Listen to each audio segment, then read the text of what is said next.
estamos na época da celebração da Páscoa e nós celebramos então a ressurreição de nosso Senhor e Salvador Jesus Cristo. E eu quero compartilhar com você uma palavra que fala a respeito de salvação, uma palavra que fala a respeito de vida eterna, uma palavra que possa edificar o seu coração e possa tocar o seu coração. Eu quero ler com você no Evangelho de João, no capítulo de número 3, a partir do versículo de número 1. E a palavra de Deus diz assim: Havia entre os fariseus um homem chamado Nicodemos, um dos principais dos judeus. Este de noite foi ter com Jesus e lhe disse: Rabi, sabemos que és mestre vindo da parte de Deus, porque ninguém pode fazer estes sinais que tu fazes se Deus não estiver com ele. A isto respondeu Jesus: em verdade te digo, que se alguém não nascer de novo, não pode ver o reino de Deus. Perguntou Nicodemos: mas como pode um homem nascer sendo velho? Pode porventura voltar ao ventre materno e nascer uma segunda vez? Respondeu Jesus: em verdade te digo, quem não nascer da água e do Espírito não pode entrar no reino de Deus. O que é nascido de carne é carne, e o que é nascido do Espírito é Espírito. Não te admires de eu te dizer: importa-vos nascer de novo. O vento sopra onde quer, ouves a sua voz, mas não sabes de onde vem nem para onde vai. Assim é todo o que é nascido do Espírito. Então lhe perguntou Nicodemos: mas como pode suceder isto? Acudiu Jesus: tu és mestre em Israel e não compreendes essas coisas? Em verdade te digo que nós dizemos o que sabemos e testificamos o que temos visto, contudo não aceitais o nosso testemunho. Se tratando de coisas terrenas não me credes, como crereis se vos falar das coisas espirituais? Ora, ninguém subiu ao céu senão aquele que de lá desceu, a saber, o Filho do Homem. E do modo por que Moisés levantou a serpente no deserto, assim importa que o Filho do Homem seja levantado, para que todo o que nele crê não pereça, mas tenha a vida eterna. Porque Deus amou o mundo de tal maneira que deu seu Filho unigênito para que todo o que nele crê não pereça, mas tenha a vida eterna.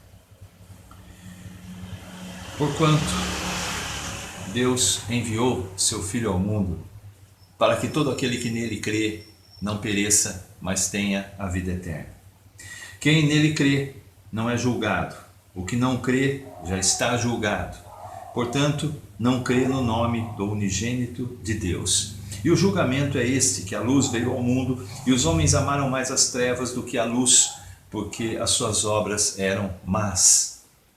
Pois todo aquele que pratica o mal aborrece a luz, e não se chega à luz a fim de não serem erguidas ou arguidas as tuas obras. Quem pratica a verdade aproxima-se da luz, a fim de que as suas obras sejam manifestas, porque são feitas em Deus. Eu quero compartilhar com você esta breve palavra, não é? Nós vivemos uma época em que celebramos a ressurreição de nosso Senhor Jesus Cristo. E é muito importante que você possa meditar, não é, nesses acontecimentos. Você que participa ou não das celebrações, não é? Que você possa meditar a respeito do que a palavra de Deus diz, né? Qual o contexto em que essas celebrações estão inseridas. Amados, num determinado momento, a Bíblia fala que um homem chamado Nicodemos, ele procura Jesus de noite. E a Bíblia fala que Nicodemos era um homem que pertencia ao Sinédrio. Na verdade, Nicodemos era um fariseu pertencente ao Sinédrio. O Sinédrio nada mais era do que uma Suprema Corte judaica. O Sinédrio nada mais era do que uma corte onde existiam aproximadamente 20 e poucos juízes, não é? Esses juízes eram formados por sacerdotes, por anciãos, por escribas, não é? E Nicodemos era um homem da aristocracia judaica, não é? Esse Sinédrio, ele tinha possibilidade, a capacidade, ele tinha autoridade para legislar as causas judaicas, as causas do povo judeu. Não é? Eles legislavam sobre os mais diversos assuntos, tanto políticos quanto religiosos, e Nicodemos então era um homem conhecedor da palavra de Deus. Nicodemos conhecia todo o Antigo Testamento, ele conhecia a história do Antigo Testamento, ele conhecia as profecias que falavam a respeito da vinda de Jesus, a respeito da vinda do Messias. E Nicodemos então, quando tem uma oportunidade, ele vai procurar Jesus. A palavra de Deus diz que ele procura Jesus de noite. Provavelmente nós podemos inferir aqui, não é, que ele vai procurar Jesus à noite, até para que as outras pessoas, os seus outros conhecidos, não é, os seus outros companheiros de sinédrio não ficassem sabendo que ele foi falar com Jesus. E ele diz então a Jesus: mestre, nós sabemos que o Senhor vem da parte de Deus, porque ninguém pode fazer os milagres que o Senhor faz se não for de Deus. E é interessante porque Jesus dá um corte abrupto nessa conversa, não é?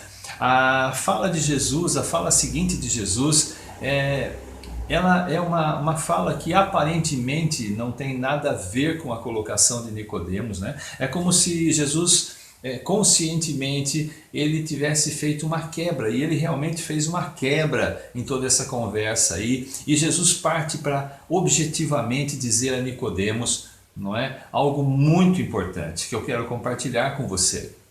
E Jesus então, quando Nicodemos fala para Jesus: mestre, sabemos que és mestre vindo da parte de Deus, porque ninguém pode fazer esses sinais que tu fazes se Deus não estiver com ele. A isto Jesus respondeu. E aparentemente, não é? E não só aparentemente, mas realmente Jesus responde algo que não tem nada a ver com a colocação de Nicodemos, não é? Jesus não estende essa conversa, Jesus não dá uma continuidade nessa conversa, mas Jesus interrompe tudo isso aí, interrompe o raciocínio de Nicodemos, e ele diz: em verdade te digo, que se alguém não nascer de novo, não pode ver o reino de Deus. E Nicodemos então perplexo com essa resposta, não é? Nicodemos tenta trazer Jesus para uma conversa mais literal, não é?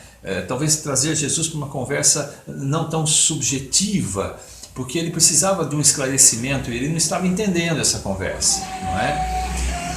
A impressão que dá aqui é que Nicodemos inclusive fica injuriado com a resposta de Jesus, mas isso é apenas uma suposição nossa quando nós lemos o texto, né? Porque a verdade é que no versículo 4 Nicodemos diz assim: como pode um homem nascer sendo velho? Pode porventura voltar ao ventre materno, não é? E nascer uma segunda vez? Nicodemos tenta trazer a conversa para a área literal, não é? Bom, se precisa nascer de novo, então eu tenho que entrar no ventre da minha mãe e nascer novamente, não é? Como um homem pode nascer já sendo velho? Como ele pode nascer de novo sendo velho?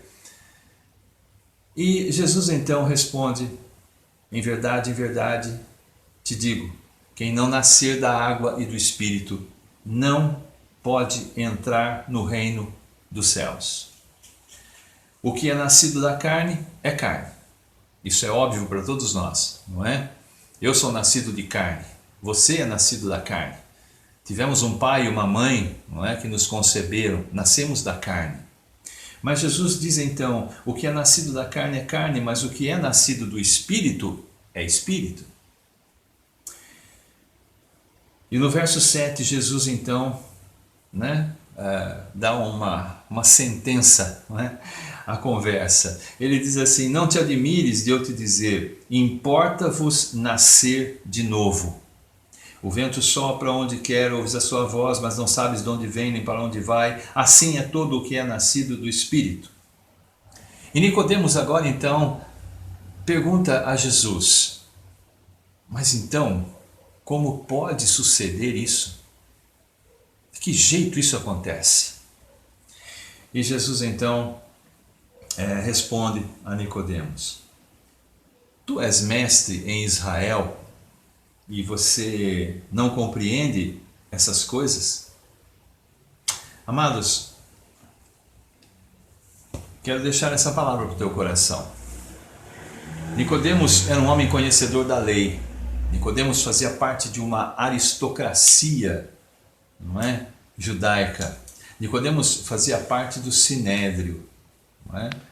Nicodemos fazia parte do que nós podemos chamar de um Supremo Tribunal Federal judaico, não é? Nicodemos conhecia as coisas da lei judaica, ele conhecia a lei de Deus, não é? E ele diz então, ele vai então buscar a Jesus quando ele entende pelas profecias constantes do Antigo Testamento que Jesus era o mestre, era o Messias que haveria de vir para a salvação. E Nicodemos vai e tem essa conversa, não é, com Jesus, uma conversa muito desconfortável, não é? Onde Jesus dá respostas duras a ele. Jesus é muito objetivo com Nicodemos, não é? Porque Nicodemos tinha já toda uma estrutura religiosa formada na sua cabeça, não é? Nicodemos já tinha toda uma estrutura do que era a religião, não é? Nicodemos tinha toda uma estrutura, não é? Onde ele tinha já os seus conceitos, os seus preconceitos, ele já tinha tudo concebido, como se chegar a Deus, como não chegar a Deus, não é? Nicodemos, ele era um homem que não tinha como Jesus falar de outra forma com ele. Tinha que ser mesmo um tratamento de choque, não é? E então, quando Nicodemos diz: olha, mestre, nós sabemos que você só pode mesmo ter vindo de Deus, porque ninguém faz os sinais que você faz se não for de Deus. E Jesus interrompe tudo isso e diz: Nicodemos, vamos encurtar a conversa. Tem que nascer de novo. Se você não nascer de novo, você não pode entrar no reino de Deus. Não importa você vai fazer parte de uma religião, não é? Não importa você conhecer toda a estrutura religiosa, não importa os seus conceitos, os seus preconceitos, não é? Não importa tudo o que você já aprendeu, não é? Mas o que você tem que entender é que se você não nascer de novo, você não pode entrar no reino dos céus. Você não entra no reino de Deus. E isso, claro, foi um choque para Nicodemos, não é? Como pode um homem nascer de novo? E Jesus então coloca para Nicodemos: nascendo da água e do Espírito, nascendo da palavra de Deus, não é? Da revelação do Espírito Santo. Eu quero deixar essa mensagem para você, porque há um detalhe muito importante aqui. No Evangelho de Mateus, no capítulo de número 7, a palavra de Deus diz, meus amados, que há um caminho estreito, há um caminho largo, há uma porta estreita, há uma porta larga, não é? E a própria palavra de Deus diz que estreito é o caminho, estreita é a porta que leva até a nossa salvação. Mas aqui, quando Jesus conversa com Nicodemos, ele também nos dá uma revelação tremenda com relação à nossa entrada no reino de Deus. Quando ele diz para Nicodemos: Nicodemos, importa que você nasça de novo. Há algo tremendo aqui, porque eu e você temos que entender, meus amados, que a nossa entrada no reino de Deus, ela pressupõe o nosso nascimento dentro desse reino. Eu posso ter uma cidadania italiana, não é? Isso permite com que eu vá para a Itália, isso permite com que eu tenha acesso a muitas vantagens, não é? Que tem um cidadão italiano, não é? Mas eu nunca serei um italiano. Eu continuo sendo um brasileiro. Continuo sendo brasileiro que tem uma cidadania italiana, não é? Eu posso ter uma cidadania americana, e eu posso, nos Estados Unidos, ser tratado como um cidadão americano, posso ter todas as regalias, os direitos, não é? Posso ter vantagens com relação a ser um cidadão americano. Mas eu nunca serei um americano. Eu não nasci lá. Eu posso ter a cidadania italiana, mas eu nunca serei um italiano. Eu não nasci lá. Meus amados, nós temos que entender que nós temos que nascer no reino de Deus para fazermos parte deste reino. Nós temos que nascer de novo. Não se entra no reino da forma como nós viemos ao mundo. Não se entra no reino como pecadores. Não se entra no reino sem o perdão dos nossos pecados. Não se entra no reino sem o reconhecimento de que somos pecadores e que precisamos da graça e da misericórdia do Senhor Jesus. Precisamos do sacrifício dele na cruz do Calvário. Isso vai propiciar a minha vida, a sua vida, né? Um novo nascimento. E eu não quero me alongar aqui, mas eu quero deixar essa breve mensagem para você. Vivemos a celebração da ressurreição do Senhor Jesus, da sua morte na cruz do Calvário e da sua ressurreição. E por que nós celebramos essa tremenda e maravilhosa ressurreição do Senhor Jesus? A sua vitória sobre a morte, não é? Porque, meus amados, celebramos esse sacrifício que nos trouxe o perdão dos nossos pecados. Aquele que se rende ao Senhor Jesus, reconhecendo-se pecador, esse sim, não é? Vai ter um novo nascimento. Esse sim terá os seus pecados perdoados, não é? Uma nova vida, será uma nova criatura. Ele nascerá de novo, não é? E a partir daí, uma vez que ele nasceu de novo, ele nasce dentro desse reino.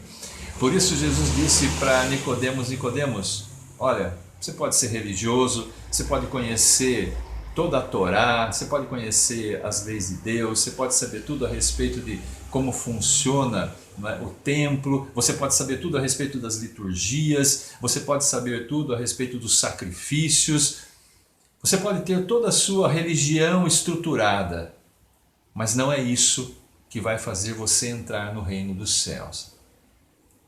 Tudo isso será consequência, não é? Depois que você verdadeiramente conhecer a Deus.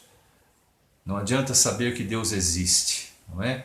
Isso todo mundo sabe. Eu acho interessante uma palavra que está aqui mesmo no Evangelho de João, e eu já quero terminar, não é? Em João capítulo 1, versículo de número 12, eu quero ler para você quando a palavra diz algo tremendo aqui. João diz assim: mas a todos quantos o receberam, e está falando de Jesus, deu-lhes o poder de serem feitos filhos de Deus. Vou ler novamente para você. Mas a todos quantos o receberam, deu-lhes o poder de serem feitos filhos de Deus, a saber, os que creem no seu nome, os quais não nasceram do sangue, nem da vontade da carne, mas de Deus. Eu quero dizer para você que o que está sendo falado aqui é que a todos os que creram em Jesus, que se reconheceram pecadores, que colocaram a sua vida na presença dele, que entregaram a sua vida a ele como Senhor e Salvador da sua vida, como único Senhor e Salvador. A palavra diz que a esses que nasceram então no reino agora, a esses foi dado o poder. E você pode ler numa Bíblia, você pode procurar na internet, não é? João capítulo 1, versículo de número 12, que diz: deu-lhes o poder de serem feitos filhos de Deus. E eu costumo sempre dizer, não é, que todos somos criaturas de Deus.